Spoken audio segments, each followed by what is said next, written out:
And then my question is, what is the best way to assess or know your credit status to enable someone be aware of his financial position before applying for mortgage? And at the same time, what percentage down payment is the best to ease one repayment headache? Because you have spoken about different percentages, 5%, 20%. I just want your idea to give us which you think, if one can afford, is the best. Let me stop at that. Maybe I'll come back later to ask more questions. Thank you. Thank you, Mr. Femi. When it comes to how to monitor your credit, I will advise you going to Equifax, equifax.ca. And also, I think you can also have access to credit TransUnion as well. But majority of the people probably in Ontario, or majority of the banks will use Equifax. So when you go equifax.ca, you can monitor your credit. I could use myself as an example. And I remember when my credit score was kind of a little bit low because I had a fight with Rogers. Rogers fans was part of those fans. And at the end of the day, I was missing payment. And the best way that I monitored it to make my credit better was I subscribed with Equifax.ca.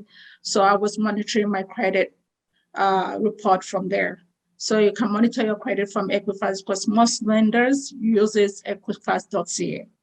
They use Equifax reports. And then the second question you asked about your down payment. When it comes to down payment, it's individuals' preference. So it depends on what you want, what you can afford. Just like what I said, there's no in Ontario. I don't know if it happens in Calgary, but I'm just saying, like here, the minimum percentage you can put 5%, 5 to 6%, and depending on the property price right now in Ontario, the insurance company, they've changed it, so they will tell you, oh, if it's 500, if it's over 600,000, they will calculate the percentage of 500,000 of 5%. And then the 100,000 of 10%. So that may come up to maybe 5.8 or 5.9. So just like what I said before, it's your preference. If you have 50,000 and you feel this is what you can afford, you can dive into the market. But if you feel, oh no, I have 100,000, it's your choice. Thank you. Next question, please. Yeah, Timothy, please. Mr. Adeyonju. Yeah. Still on the down payment to Mrs. J. I thank all the speakers. I think I believe from their speech so far. So my concern now, by the time you are doing a selection regarding the down payment, you said that you can receive gift from direct family member. Yes, sir. Like a sister, brother, mom, dad, not friends. So are you saying that we can't get a gift to use as a document from friends or family friends? Because I was just trying to understand the legal definition of that family. Okay. When it comes to mortgage. Thank you, Mr. Timothy. Sorry, I'm looking for the name, I'm looking for the names and the face. Well, yes. Yeah, you got it. Okay, sir. Yeah. So, yes, down payments. The gifts that you were talking about. Yes, the bank, especially the financial institution here. Gift from a friend is not allowed. You know why? The reason why they this is me, if you ask me, this is their ways of thinking, is they feel if you get money from your friend, you're going to pay back. Okay, so that's the reason why the friends or SUSU, all those, contribution is not allowed. So only thing that is allowed is your family. Like now, I can give my sister, and I don't need her to pay me back. If I have enough money, I'm comfortable, I can give her $20,000 as a down payment. She doesn't need to pay me back, But to the bank, when it's coming from your friends, your uncle, your auntie, trust me, one day they will pay you back. Maybe you upset, you said something today, they'll say, you that I helped to buy a home, you have to pay. So the bank have just made it in a way that gift from families, gift from friends, uncles, and aunts is not allowed, only immediate family. If, just like I'm saying, if you have more question about this gift, you can give me a call. But this is what I could say.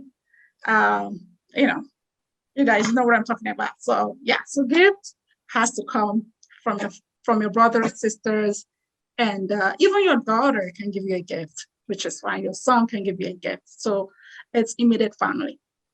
That's what is allowed. Thank you. Thank you. Mr. Banji Oguntayo.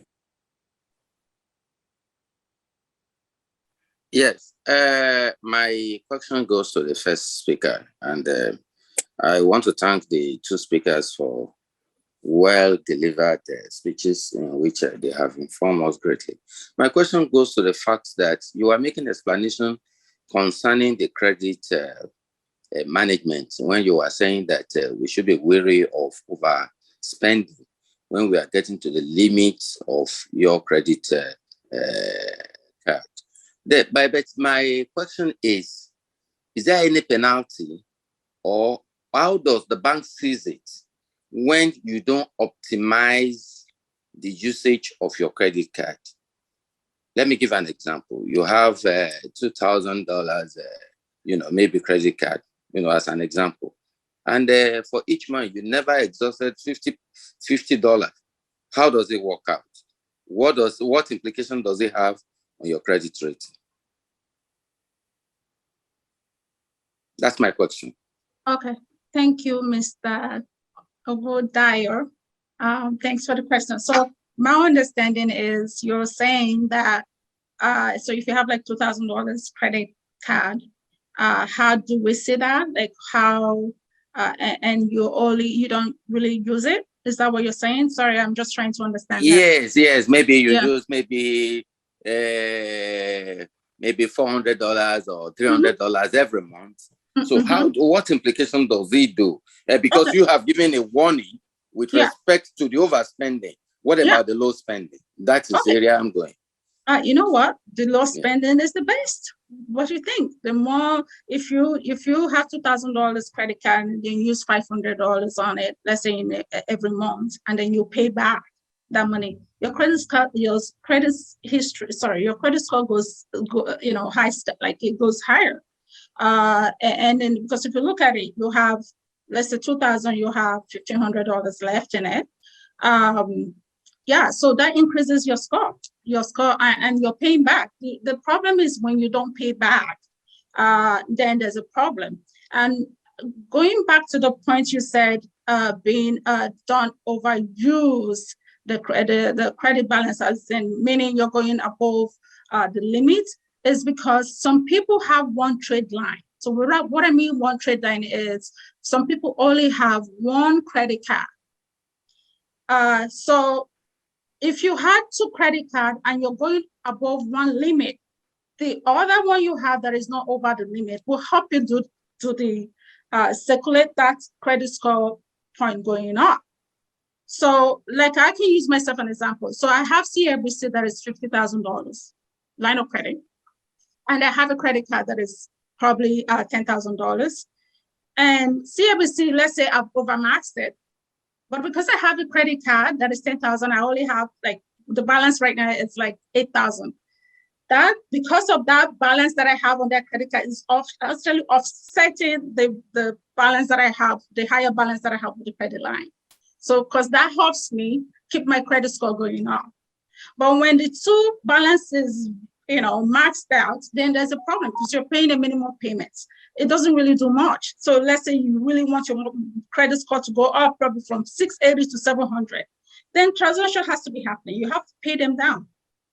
pay a little down. You may not pay off. Just try to pay like $500. You can pay $200 on it, and then you can still use it. And then that way your credit score will go up. Yeah, thank you. So, in a nutshell, it is advisable for one to have two credit cards, at least two credit cards. Yeah.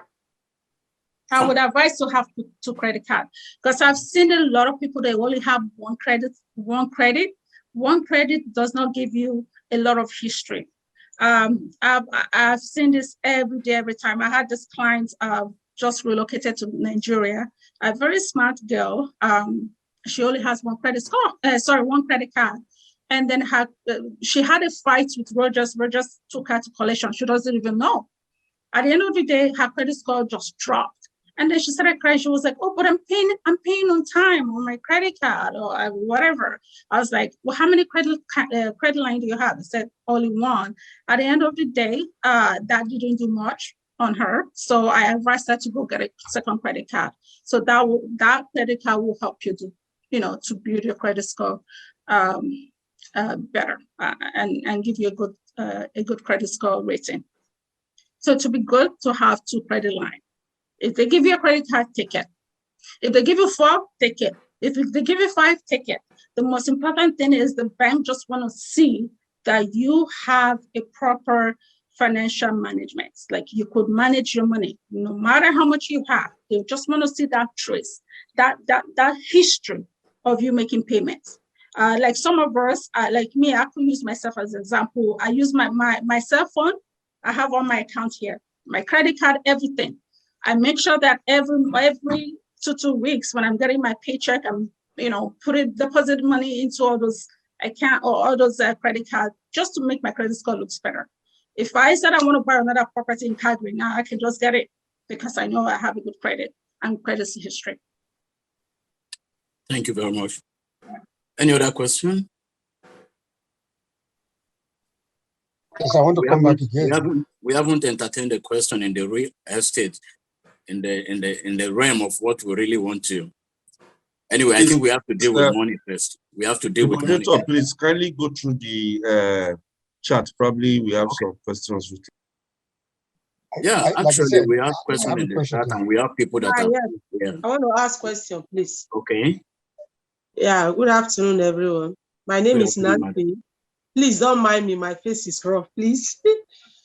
I want to ask, assuming you want to buy a property and you want to import money, how do you go about it? That's my question.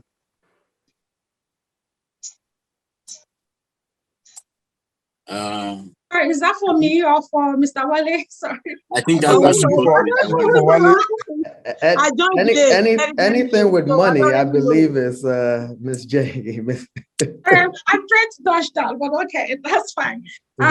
If you're looking to buy a property here and you have money in Nigeria, please try to see your, let's say your representative in the bank. So, some of those people in the branch level, maybe like a manager or customer service, personal banker, they call them personal banker, actually.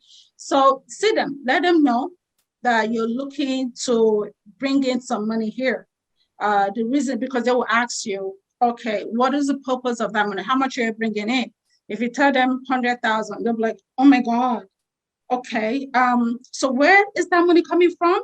You can say from your account in Nigeria. Okay. They'll be like, okay, give us 1 minute. Then they'll go talk to their manager, and then they come back to you and tell you, okay, you know what, you have an account with us. They'll give you, there's a code, there's a PIN number or whatever that they will give you, like a secured number that they will give you. So when you transfer that money, it does not go to the compliance office, compliance department, because those ones, they're like, how do I put it? They're like a Shark Tank. When they see that kind of money coming, there's all alerts everywhere. Things are happening. So they would have reported them and told them this money is a real estate purpose, and this money is coming from this account. So trust me, when that money landed here, you won't believe where that money has gone. every ISIS, you have no idea. The whole things are happening behind the scene. But at the end of the day, the money has landed into your account. You're good to go. So, and then when you started looking when you're looking to buy, and then, you know, you can, the same bank will know that the money came from Nigeria. But if it's not the same bank, I always advise that some lenders, guys, I have to be honest, some lenders are not comfortable seeing a large deposit into your account, especially if you tell them you're from, you know, the money's coming from Nigeria. They don't really want to hear that. So some people, what they do is they try another bank. That money that's in, let's say the money is in TD Bank, you can move the money. You can put the money in your GIC, leave it there for 3 months before start looking to buy a house. So when you leave it in GIC for 3 months, there's a history. Okay, they will know, okay, the money is already in GIC. They won't want to ask you. So you can go to TD, you can go to RBC, you can go to any bank to get a loan. So if they ask you, bring 3 months history, you just have your GIC statement. They won't ask you, what happened 4 months ago? What happened 3 months ago? It's, as per the guidelines, just show 3 month history. It shows the money has been there. The money has been saved. There's interest accumulated on it. They won't ask you too much questions. But when the money is just there for like 1 month, if BMO is already comfortable in dealing with you, other banks may not be comfortable in dealing with you because they don't know where that money came from. They don't have access to your profile, right? So I will advise, talk to whoever your lender is, tell them the purpose of that money transferring into your account. And also some people may say, oh, I have exchange rate. I don't know, there's one day, I have a client that did what they call it, the exchange rate one that you don't have to go to the bank. Somebody has to give it the money. That's black market. I don't want to call it that way. I'm looking for a fancy name to call it. So those black markets, I've seen a lot of them. It's a wahala. It's a trouble, big trouble. So when you know you're going to be going through that black market level, just try doing that. Give yourself 6 months. Give yourself 6 months, because if you start, let's say you start in November, start putting as much as money you can put, though, just put it there. Make sure you have 3 months to finish that, put in all the money you want to bring into black market, and then leave it there to stay to another 3 months. So if I'm going to be asking you for a statement, I'm asking you from January, February, March, because if you look at it, there's no transaction, there's no craziness of large deposit to your statement. Exactly. Yeah. It just shows maybe you put in $100, or it just shows you withdraw 100. Like it looks so smoothly. So there's no drama of that large money that came from black market. Okay. Yeah. Okay, please, sorry, would they ask where maybe you have a large sum of money and your monthly income is, wouldn't they ask how come? Sorry, okay. Meaning you're making income of 50,000 and you have $100,000? Yeah, or maybe your account? Yes. Okay, let's be honest. It's possible that you won a lottery. It's possible that you sold a house in Bahamas. It's possible you sold a house in Nigeria, right? So for them to start digging more into that profile, that means the bank are not comfortable. That's something that is just not right, right? Okay. So it's hardly, I'm being honest, guys, hardly will start asking, Mr. Bola, where did $100,000 came from? It just shows something there's something they're not comfortable with. Mm. So in real estate transaction, just like Mr. Wallace said, this is where a lot of people save. Some people can save for years just to grab the market. So so I don't see the bank having a problem qualifying. The bank wants your business, guys, because they make money from this. So if you like put 200K, it's possible you won a lottery. I had a client that won a lottery. It's a Nigerian man. He won a lottery. 3 days to his closing, he was short of let's say $90-something thousand. He won a lottery of $200,000. And when I was telling when he told me, I said, okay, Oga, I need your final statement, the updated statement. He gave me a statement that shows 200K. My heart dropped. I said, hey, this man want to put me in trouble. I said, okay, where did this 200K? He said, you didn't say it's lotto. I said, what do you mean lotto? Like, I was literally doubting him. But at the end of the day, it was true. And even when they asked me at the back office, he showed me the proof of that lotto money deposited into his account, and the bank agreed with it. Okay. Please, this mortgage of 18, what is the best bank to use for financing? So every banks are the best bank, okay? Every bank. Just like what I said, banks are open for business. Trust me, the more people they have, the more shares that, their shares grows. So they are really open for business. The response that I will give you is just have a good mortgage broker. Mortgage broker will break you. Mortgage broker will make you. Yeah. That's my point.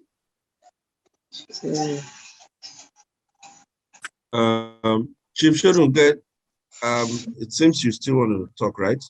Yes, I just want to after you, Mr.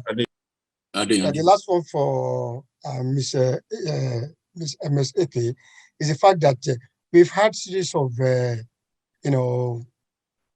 people talking about if you don't pay within 2-3 months or certain period of time, the mortgage, the property will be taken away from you. At the end of the day, the lender will sell the property and you will not even have a dime paid to you after maybe you've owned the house for 15 years or 20 years. So what is the true position of things regarding that? And what advice do you have, in terms of a prompt payment? Thank you. Mr. Femis, thank you. Yeah, that's a very tough one. Very, very tough one. So losing your property in the hands of the bank is not a good idea. It's not a good idea. It's not something you even want to go through with. If you know you're dealing with financial difficulty, it would be nice to contact the lender that actually owns your mortgage. Let them know you lost your job. And then they will guide you and tell you, okay, you know what? We have a financial difficulty SSSS policy. Because guys, remember, every lenders in this country have a policy. And we have, there's a topic about financial hardship.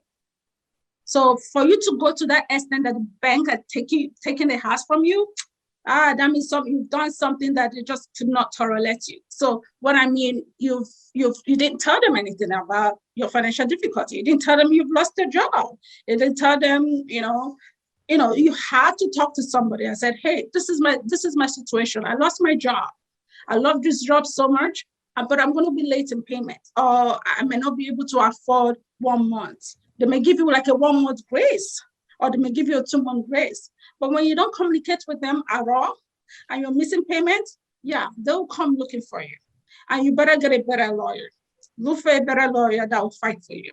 The lawyer may have proof to show to the bank that you're going through this, but this would have been better if you had that conversation with me.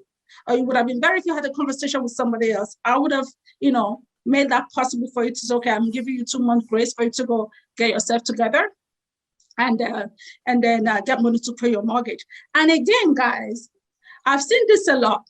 Last year was the best year, just like Wallace said, was the best year ever when it comes to the real estate market. But at the same time, a lot of people were out of jobs. And guess what saved them? They had mortgage protection insurance. I know people like, what do you mean? There's something they call mortgage protection insurance. So what does that do? It helps you. They have so they call creditor protection insurance. So meaning that this insurance covers you as a job loss, disability, mortgage life. There's this insurance that was helping a lot of people, especially those that came from Asia. Asia people are the best in the market. They know what time is. They know what is going on. So a lot of them had those insurance. We were literally contacting insurance people saying, this people cannot afford to pay their mortgage in 6 months' time. They said, no problem. They lost their job, and there's a proof that they were laid off, or their mortgage monthly payment was being paid off, as in being paid monthly for 6 months. So that's what I'm saying. Your mortgage broker, it's your best friend, which is meaning they can break you, they can make you. If you have a good mortgage broker, he will definitely tell you about this mortgage creditor insurance, because it will protect you if you lost your job. It will protect you if you critical illness, if you have cancer, or it protects, like it's four type of mortgage creditor insurance, which is mortgage life, disability, job loss, and critical illness. So those four package, if you only have two, which will cover job loss and disability, you're good to go. So that last year wahala wouldn't have affected you now, because you would just be smiling in your house and your mortgage is taken care of by the insurance people. So it's good to ask a lot of questions. I don't know if that answers your question. Sorry, I talked a lot. Thank you very much. You're welcome. We have allowed Mr. Wale Johnson to rest for too long. Let's rattle him a bit. Okay, Mr. Wale, I want to ask this question, sir. What are the common mistakes that first-time home buyers do make when they are going into owning a property? What are the common mistakes that they do make? As a realtor, you know your buyers too well, and the mistakes they are making in the market. Thank you for that question. That's a really good question. But thank you, Mrs. Jane, again for your wealth of knowledge. I'm also making notes, just letting you know. Those are some really good responses. To circle back to your question, one of the biggest mistakes is not using a professional. That's the first thing. And, we deal with a lot of highly educated people, and, people do their Google research or Google school and believe that they can go ahead and make these purchases themselves. And one thing that I see very often is, especially with new build, I know someone asked that in the chat, but I'll touch on it right now. So, Mr. John and Mrs. Jane, they're, driving around on the weekend and they see a builder says home starting at 600s, and they say, okay, let's pop in there, let's see what's happening. And, they drive in there and they go to the show home, right? And most builders, for the most part, have very good intentions in dealing with the general public. But we must understand that a home builder is there to make money for the home builder, period. The representative for the home builder is there to work in the best interest of the builder. And so, I always say, who's on your side? Who's the professional that is there to go to bat for you? And I'll build on that a little more. When people go into the show homes, what happens? You most likely will fall in love. I'm yet to see someone that walked into a show home that wasn't excited. And most of these show homes are usually upgraded to the T. A lot of the times are over 100,000, 150,000 in upgrades, right? They say show homes, sell homes. Now you go with excitement. Once again, you don't have someone to govern your emotion. And then you go into this thing, this is my forever home, and pick a lot. Usually you would go pick the lot. And then most builders will give you what we call a base price.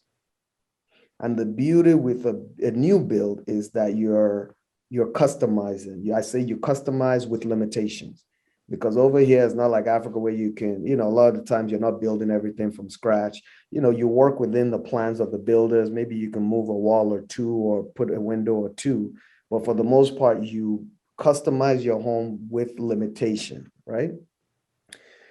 Now, where you spend the money, a lot of guys will go in and they're spending money on a kitchen. They upgrade it to the $60,000 kitchen, upgrade the light fixture, upgrade the backsplash, upgrade your appliances, the floor and everything. And one of the biggest mistakes people make is sometimes they price themselves out of the market. If you're in a neighborhood where on average, most of those homes, let's say a 2,100 square foot home, most of them are selling between your 650 to 700, and you do upgrades worth about 750 to 800, what you've done is, for the most part, priced yourself out of the market, because there's no guarantees, one, that what you like as upgrades, when you want to resell, someone else will like. Everyone have their own preferences. So I find people make this cardinal, break this cardinal rule where they go in, spend all kind of money because they saw the show home, get emotionally connected, and then spend money, not only spending too much money, but also spending in the wrong places. What do I mean by that? When you go into a home, I say spend the money in the structural things that you can't do after the fact. Most people will spend money on upgrades, which a lot of the time are marked up about 70 to 80%, even at times. Builders make their money from upgrades, right?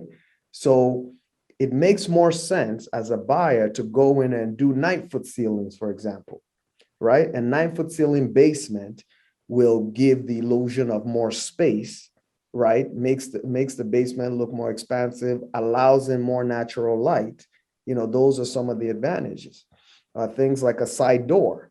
You can put a side door when it's under construction because it's not going to cost as much. Trying to do it after the fact will cost you more. Things like a fireplace.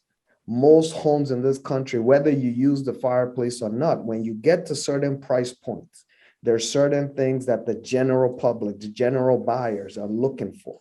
So you want to do things like a fireplace. Windows have become a big thing now. Everybody wants big windows.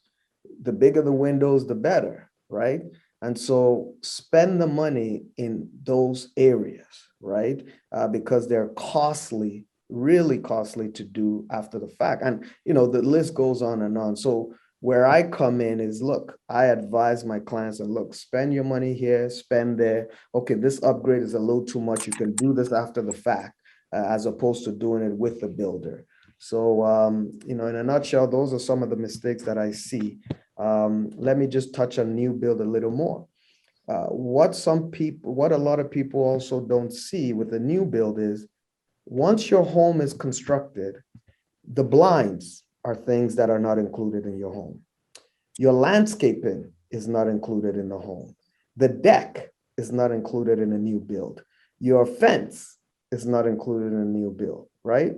So after you build this forever home, inside, people forget that, hey, there's still some other costs that are associated with completing my home, right? And these costs could go as high as 20, 25,000, if not more, depending on the level of landscaping and the quality of blinds, if you're using Hunter Douglas, and the costs could get out of hand. So these are the common mistakes that I see time and time. So once again, engage in a professional, engage in a realtor that has a good track record, someone that brings a lot of value in education.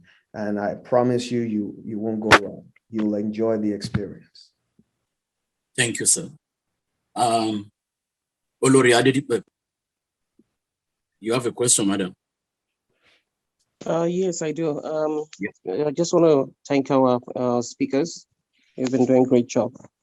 My apologies, I will not be able to show my face because I'm not I'm still in a Saturday mood.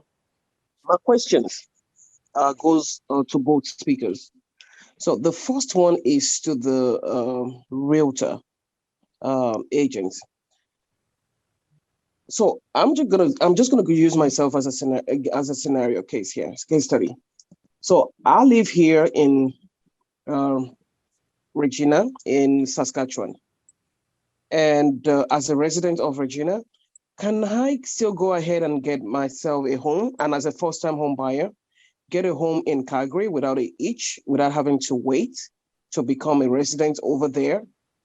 And will I still be paying the 5% down payment? So that's the first question. The second question to the mortgage specialist is, I'm a self-employed person and my job is based off in South Africa and I want to get a home.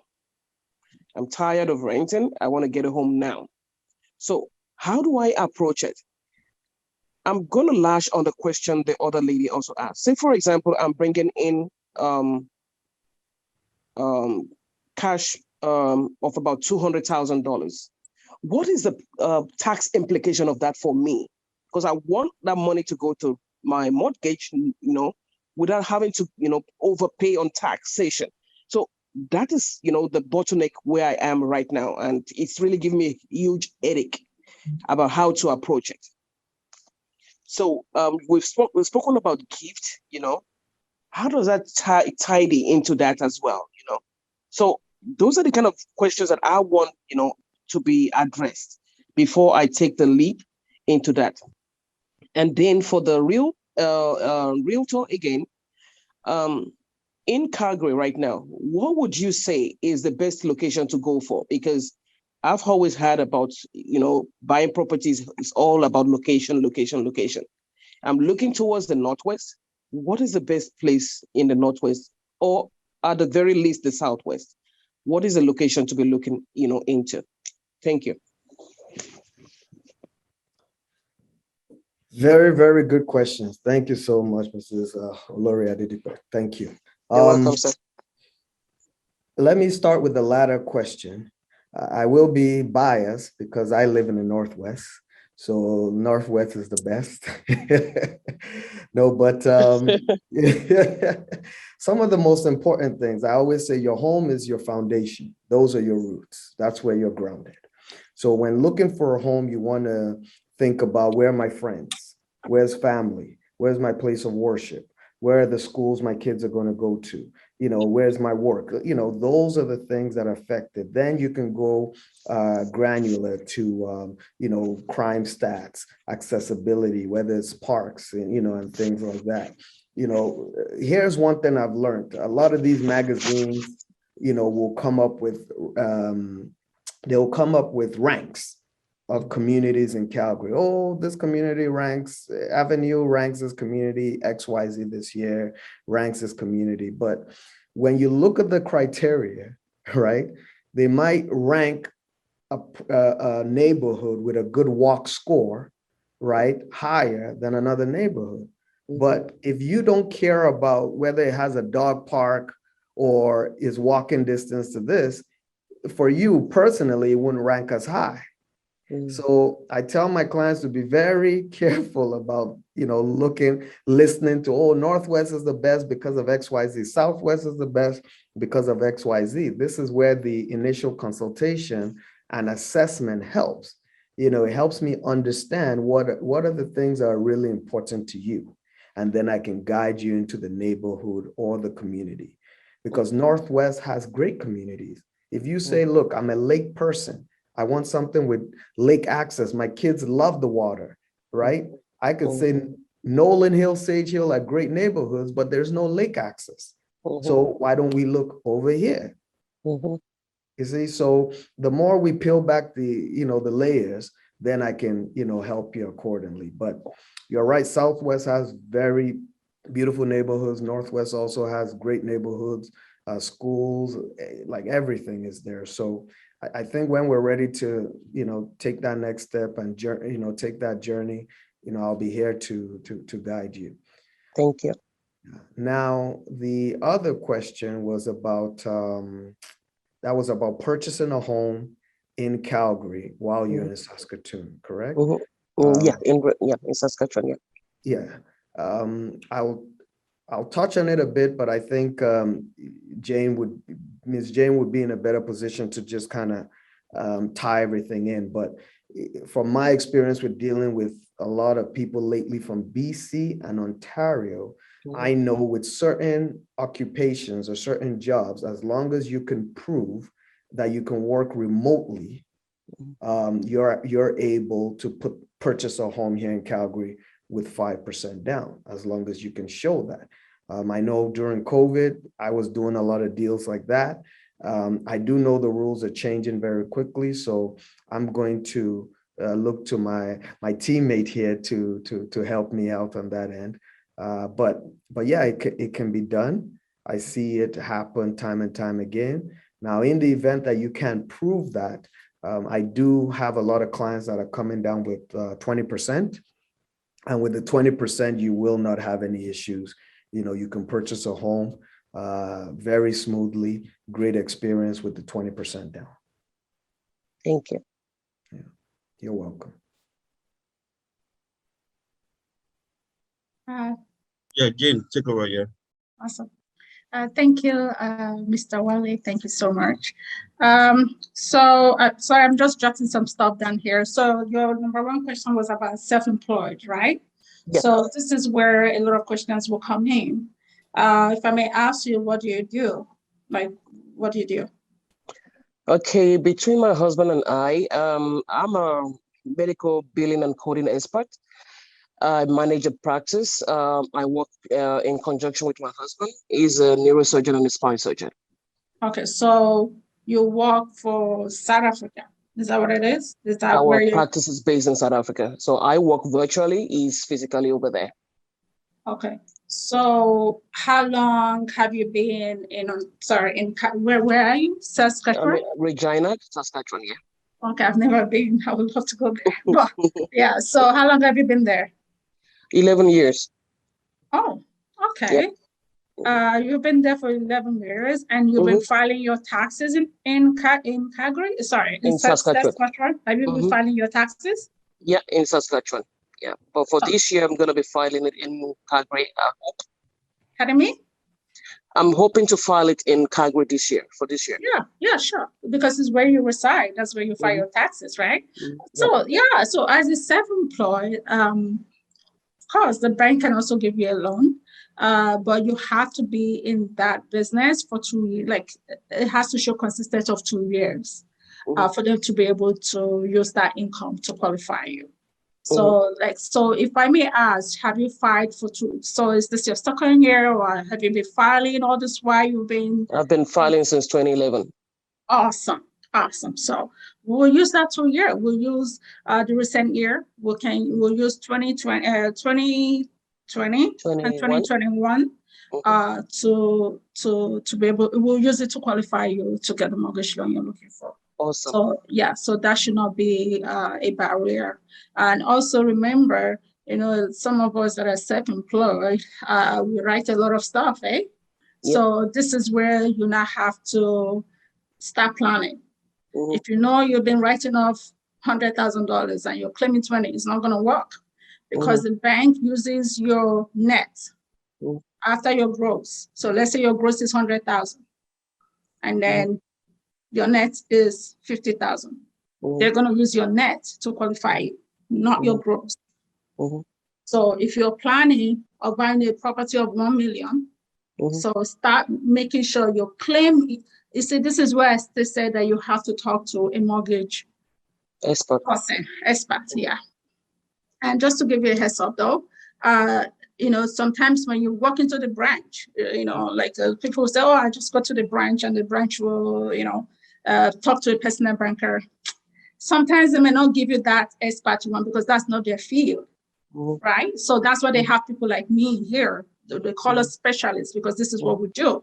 So when you communicate with someone that looks like me, or someone that has the same field with me, or a mortgage agent, they will tell you how much income you require to qualify for that 1 million, right? So when they give you that heads up, right, they'll tell you, okay, you know what, your 2021 tax return You've been writing a lot of money right now, don't write off ahead. Probably if you want to write, only write off 5,000.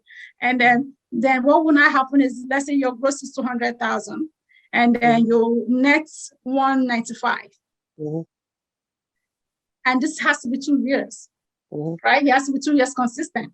So now the bank will use that 2 years average. So 95 plus 95. So that's 2020, 95, 2021, let's say 90,000. They will add that up and they will not divide it into 2. So if they divide that amount, whatever the calculation is, that's what they're going to use. Whatever that number, turns up to be, that's what they will use to qualify you for a mortgage. Okay. And then your number 2 question is about you bringing money into the country. Just like what I said, when it comes to tax implication, I have no idea. So is the bank that you're dealing with in South Africa? So if I may ask you though, is this money your money? Yep, my money. Account in South Africa? Yep. Good. Awesome.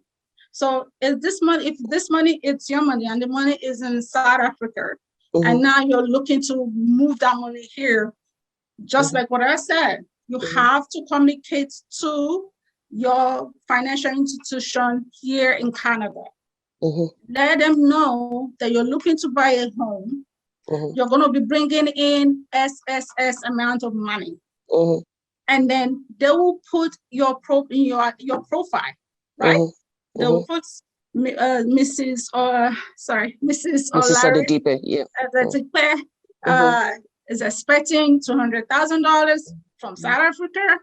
The purpose of this money is to purchase a home in Ontario, in Calgary, whatever we're buying. And then this money is coming from a bank account or a bank, whatever, in South Africa. So they will not, so people will not, like the money laundering department will not put their eyes on you. You know what I mean? Because they will know, okay, there's a note going on here. There's information about you here purchasing a home. So I've been dealing with a lot of people coming from Nigeria. I won't lie. I have a lot of Nigerians coming here to invest. Some of them have not even no account, but I made it happen. So I tell them, okay, fine. You want to buy a home here? Awesome. So you have to land here, get your visa, land, establish yourself in Ontario. Okay. You have to open an account.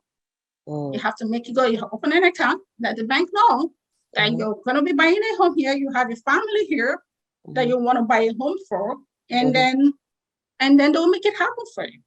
Okay. Awesome. So, but when it comes to taxes, I don't know about that. So that may be coming from maybe when the transaction is going on, the exchange rate or whatever, maybe that's where, those ones can apply, but not that I know of.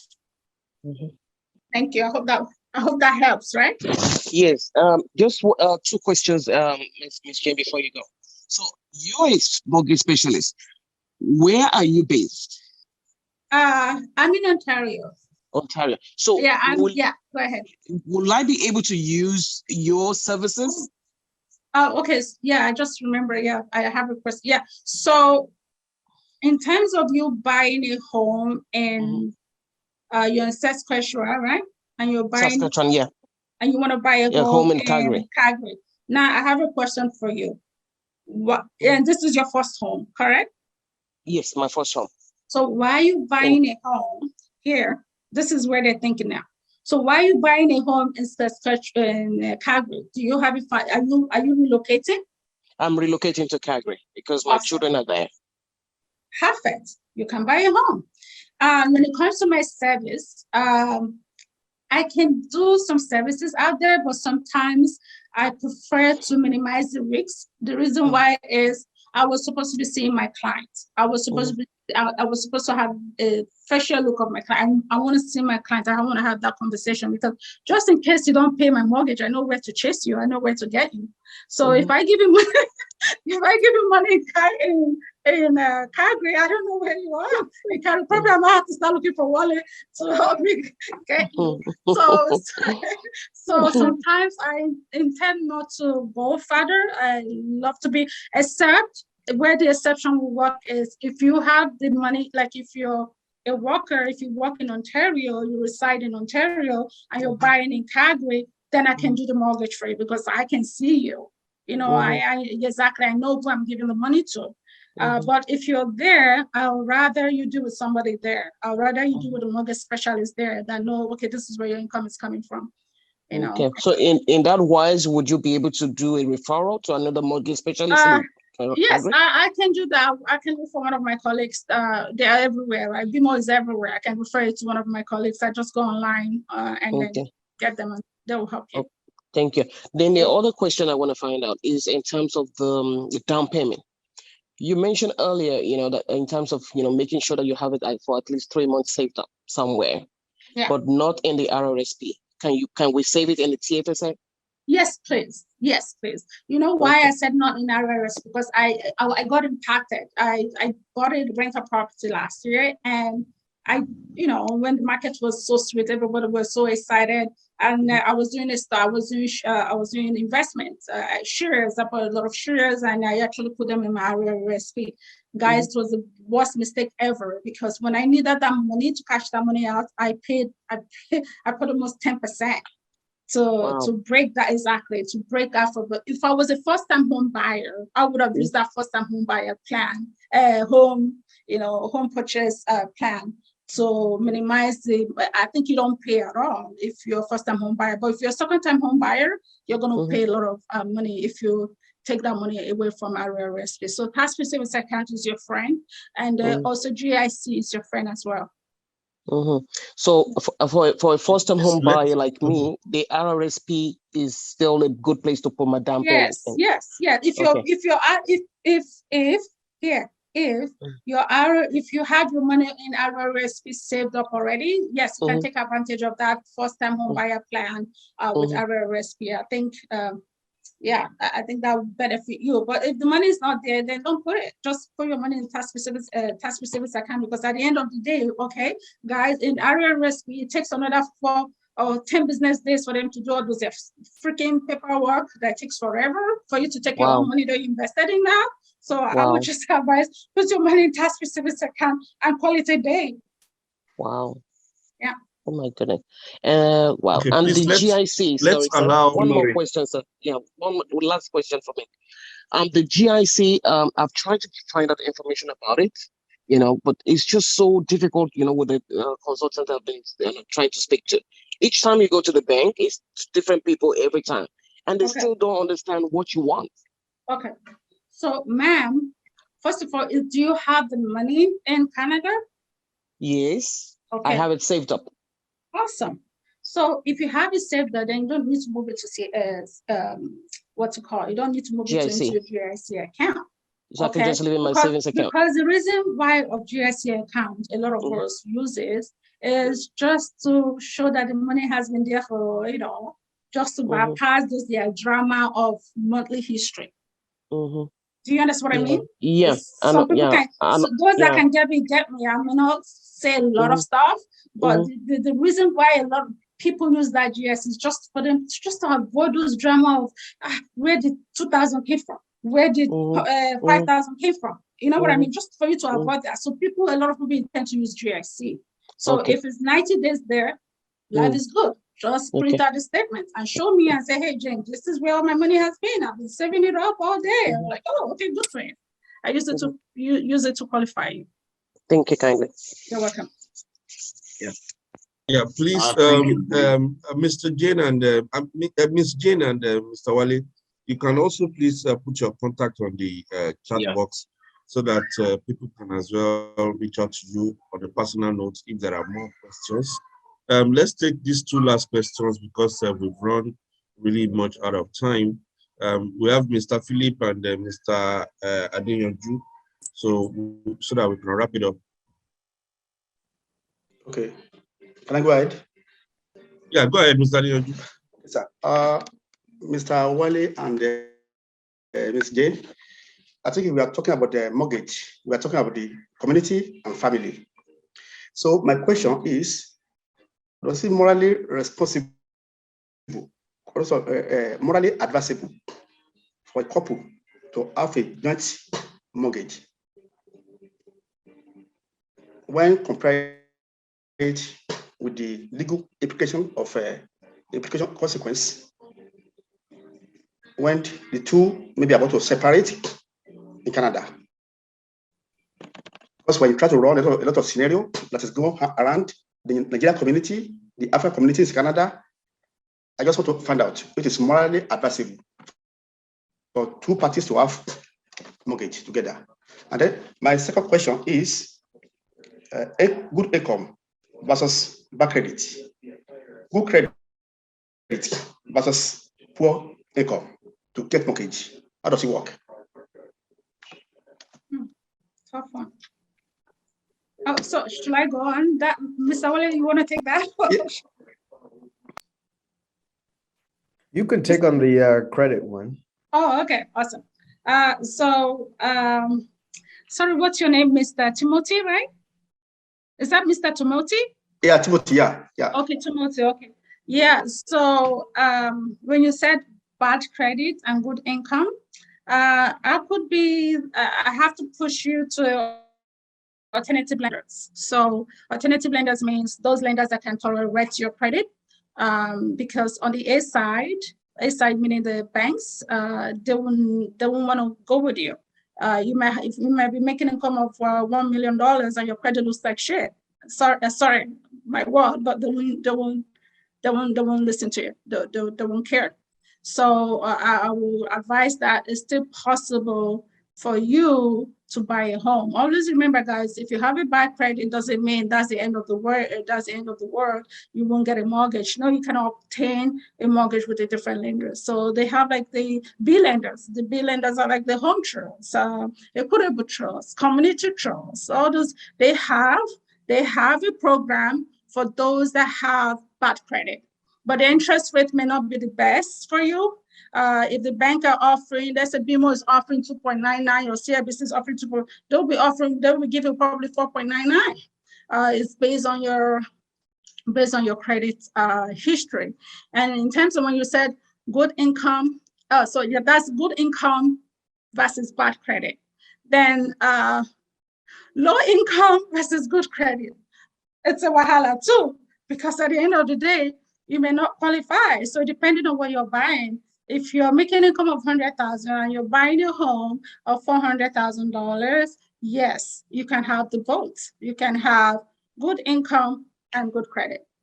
So if you're buying a home of $1 million and your income is $100,000, it's not going to work, being honest. So when you said good income versus income versus something credit, they have to work hand to hand. Like you have to be able to qualify with a good income, and then you have to have a good credit in times if you're looking on the A side, if you want to get a better rate.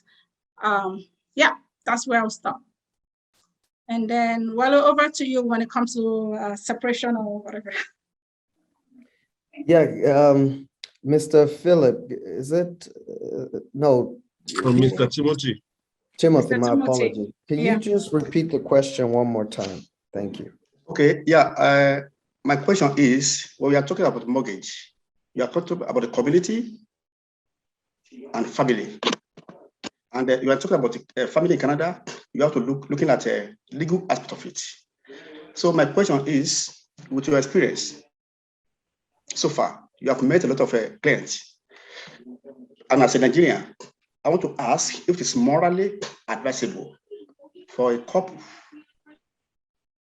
to have a joint name on the mortgage, or you have to advise them, maybe they should be able to have the mortgage individually. Have your own, let me have my own. Because of the future. The future means legal system in Canada favor ladies that they make catapult. Okay. Thank you for that question, sir. Thank you very much for that question. I'm not sure if you were here from the start, but I opened up my presentation or this educational session with the importance of Black ownership of real estate, and also with the importance of generational wealth building. and, you know, being able to pass it on to, you know, our children. You know, it's very important for our community. The reality in the question that you just asked is, even if you were the only one on title, right? And your wife has slept, even common law partners now, the laws changed. Common law partners have slept one night in that property. What we call dower rights will now apply. Okay, it will be applicable. So whether she was on title or not on title, vice versa. If she owned the property and it was just in her name, and you've slept there for one night, right? Dower rights apply. She has to permit you to be able to sell the property, which are things that us as professionals also look into. So this is all part of the consultation. We're asking these questions. You know, are they two names on title? Is it just one name on title? Are you married? Are you not? Right? So, you know, the way the system is set up, there's no way around it. You know, as long as you contributed jointly to this home in one way, shape, you know, it doesn't necessarily have to be by title. You're in it together. Thank you, sir. Yeah, Mr. Philip. The question I want to ask is, if I want to go for a house of 1 million and I got pre-approved for maybe 800,000. Let's say I use a TD and they pre-approved me for 800,000. Is it possible for me to go to a different bank and get another approval higher than what TD already approved me?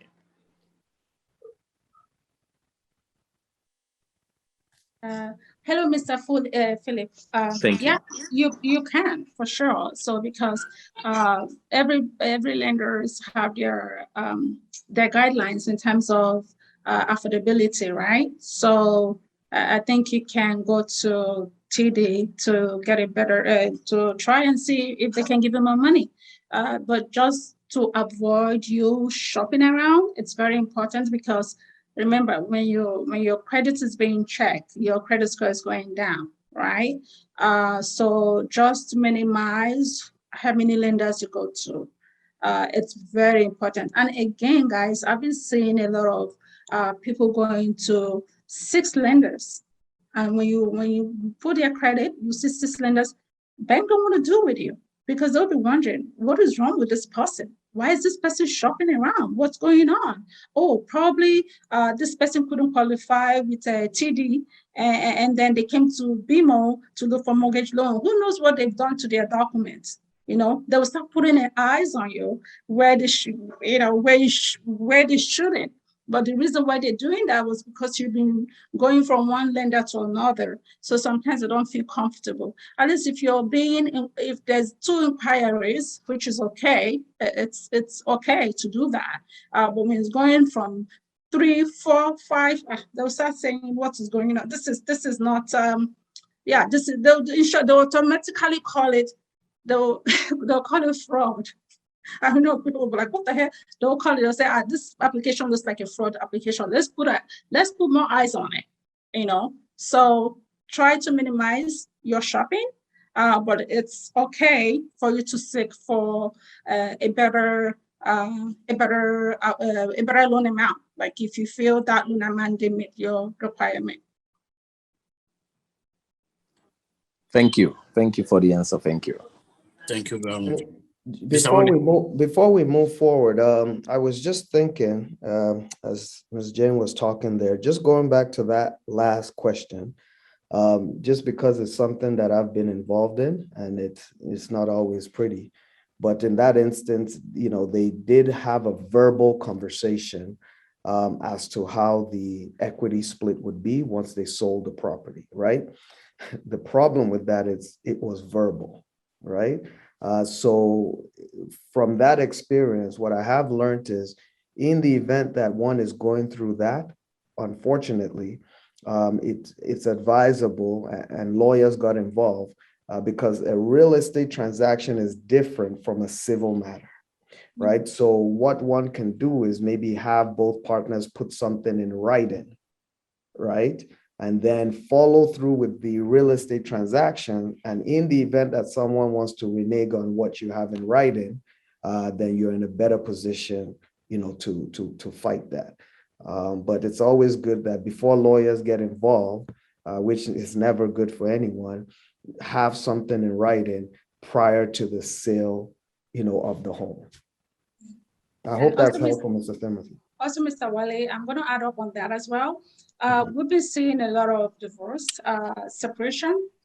So this is where I also come in, because real estate is in there, mortgage is there, and then lawyer is there. So when anything like that's going on, if it's a joint mortgage, or remember, because at the end of the day, maybe one will tell you, okay, I'm going to pay off Mr. Wale, and then whatever the equity is, that I'm going to continue.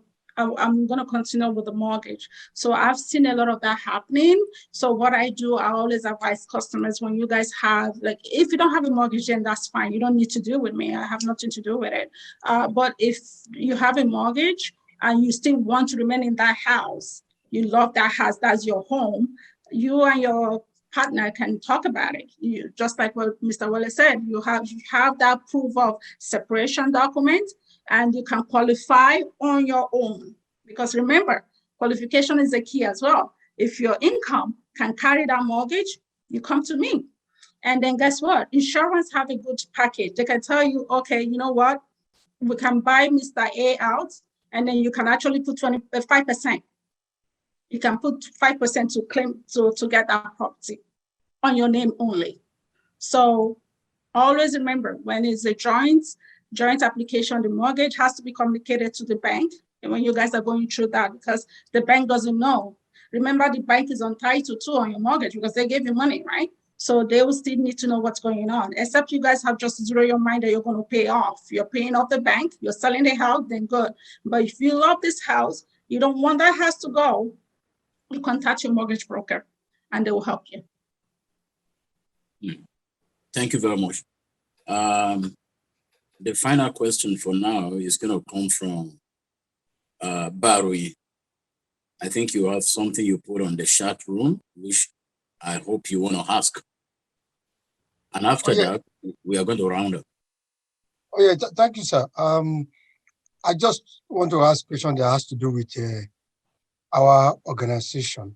And that's if OPU decide to buy a property, maybe for as a clubhouse or whatever, or for rental purposes to make money for the association, how do we go about that? Number one. And number two, like Mr. Johnson said, he wants us to also be in Calgary. Probably we're going to have a very vibrant branch in Calgary by his invitation. So in that situation, can we just, despite the fact that we have most of our operational events in Toronto, and still buy Calgary and property in Calgary, how do we ensure effective monitoring and administration? Thank you so much. Thank you so much, Mr. Femi. I'm excited, with the interest of wanting to come to Calgary. I'm welcoming everyone with open arms. This is my city, so you will be well taken care of. Establishing a branch here or clubhouse, it's, to me, it's the way to go. It's Calgary is growing. There's a lot happening here. There's a lot of opportunities. So what I would say is, first step, if you guys could come out here, that would be best. Face to face, I can establish your needs, see what exactly we're looking for specifically, and then we go back to Jane to get financing and all of that in order, right? And then we can get the ball rolling. We'll definitely be looking at things like location, square footage, best use of the property, zoning, making sure that the zoning is the right zoning for what we're trying to do, and accomplish. So yeah, we would, look into all of those things to make sure that, we're getting the best property. And as I've mentioned, I think the upside is incredible here in Calgary. So I welcome that opportunity. I hope Jane will say something about that in terms of financing. Yeah, I'm excited about the Calgary market. Honestly, I'm really looking into it. So Mr. Johnson might be seeing me soon. So for the group mortgage, I know that I touched base on that.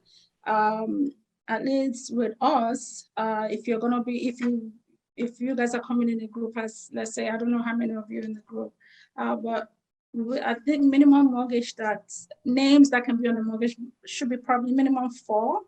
The reason why is there's a way the system have made it. I'm not sure they want a lot of names to be on the mortgage, because if you look at it anyway, if we're using everybody's names on the mortgage, I'm not even sure anyone will qualify.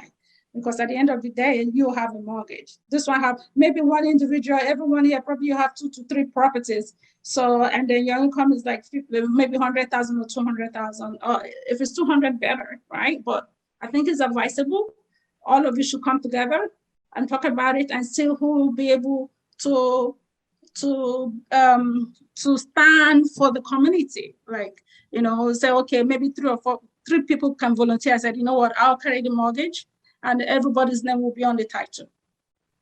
Okay, so that way, the mortgage monthly payment has to be monitored as well, right? Because I know when it comes to things like this, you guys should know what to do.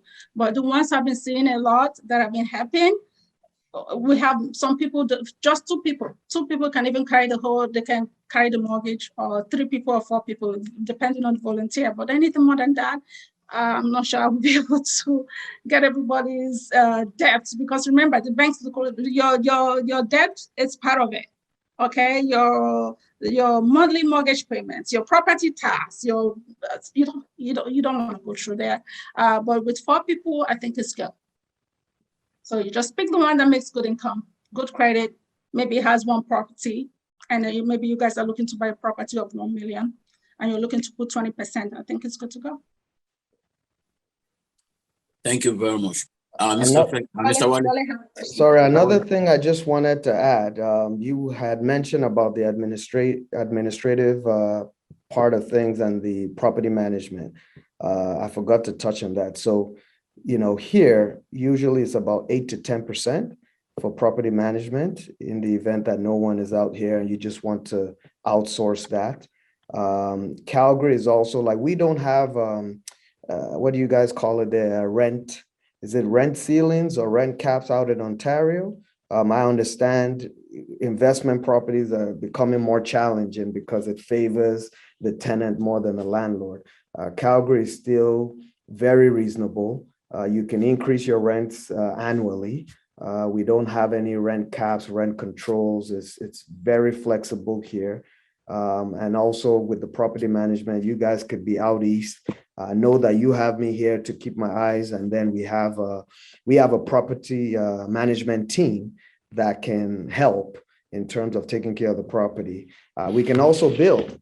I mean, if you guys could see my background here, we're into new home construction too. We do commercial, we do everything. So in the event that OPU Canada wanted to build, we can take care of that also. So the options are endless, and I think we'll have a very good relationship moving forward.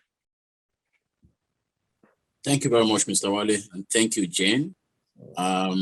There's no doubt about the fact that we have all had a swell time. Sorry, please, moderator. Yeah.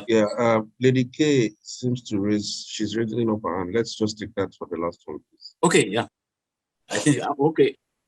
Okay. Go ahead, madam. I wanted to ask, are we only allowed to ask questions, or we can make comments?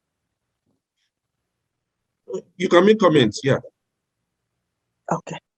The comment I want to make is I've been attending different Zoom on real estate. I want to say the 2 people that have been speaking today, they are really giving a very, very, very deep, valuable information. I joined. I wanted to spend like 30 minutes because I had another meeting to go, but I just couldn't because it's so practical, down to earth, and it's touching everybody. So I want to say congratulations to the executives of OPU for putting this together, and for the speakers. Thank you so very much. Thank you, madam. Thank you very much, madam. God bless you. Actually, initially, we never wanted to spend more than 1 hour and go. Even Maham Jane is having a program slated for this evening, and we have taken so much of our time, but she is not even tired of us yet. So thank you very much. So, and Wale too, you've been so wonderful. We enjoy both of you, and I'm sure that you're going to get a very robust relationship with our people. And I know that from the number you have given today, your contact and everything, you will see how we will continue to bombard you with patronage, not just with questions this time around, but with patronage. And right about now, we would like to move to the next item on the agenda, because we cannot thank you enough, but we would like to call one of us, and that is no other person than the Deputy National Coordinator of OPU in Canada, Olori Morimi Adedipe, to give us a vote of thanks. Thank you, my Honorable Secretary. No. My coordinator, thank you very much for organizing this. I want to thank everybody that has been in attendance listening to this event. And I want to just appreciate our two speakers today. First of all, we thank you for taking the time out to do this presentation for us. It has been long and overdue, especially for newcomers among us. We are very grateful. You gave us in-depth knowledge in terms of what we need to do. You've given us a good roadmap. You've put our mind at ease. The fear of not wanting to engage in the mortgage market is now been lifted off, most of us. So we are very grateful. You took the whole thing apart. You unbundled it in such a pleasant way, easy to understand, easy to follow, user-friendly. In fact, you did a wonderful job. I mean, we couldn't have asked for better presenters today.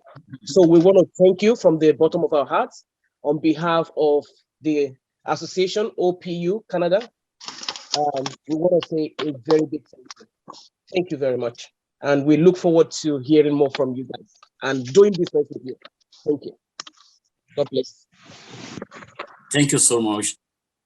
The Executive Deputy Coordinator of OPU Canada, thank you for the vote of thanks. I think it's a good thing to thank the tanker. So thank you. You're welcome. Right now, looking into the program, I will be inviting Baba Odua Otumba Adewale Adepoju to lead us into closing prayer of this program. Okay, let us pray. Almighty Allah, we thank you for this beautiful day. Thank you, Lord. Thank you for enabling our speakers to be productive during this meeting. Almighty Allah, we started this meeting with you, and we are closing it with you. Thank you for making this meeting a success. We would have not done it without you, because many are plans, but it is you who establishes them. May the things we have learned today stir our heart, and may we put them into action. May what we have learned impact our life positively. Show us how to use the information we have learned here for your glory, O Lord. We are grateful for the thoughtful conversation we had together in this seminar. As we are bringing this meeting to a close, we pray that we continue to be united in our common purpose and the next step we need to take. Give us clarity as all give us clarity as individual about what each of us need to do in the nearest future. We pray in the name of Allah subhanahu wa ta'ala.